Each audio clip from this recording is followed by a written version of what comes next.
கமலஹாசன் அவர்களை பாஜக எப்படியாவது பயன்படுத்திக் கொள்ள வேண்டும் என்கிற முயற்சியில ஸ்வச் பாரத் அப்படியா அப்படியா கட்டாதியங்க நான் பேசணும் கட்டாதியங்க சொல்லுங்க சொல்லுங்க எல்லாத்துக்கும் கூச்சல் போடாதீங்க காரணகாரத்தோட கூச்சல் போடுங்க. அதாவது கமலஹாசன் அவர்கள் தூய்மை இந்தியா திட்டத்திற்கு இப்படி இப்படி இந்த ஒரு அடக்குமுறை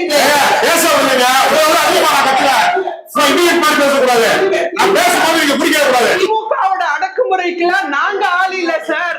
திமுகவோட அடக்குமுறைக்கெல்லாம் பைத்தியம் மாதிரி கட்டாதீங்க. நார்மலா பேசுங்க, வார்த்தைகள் அளந்து பேசுங்க.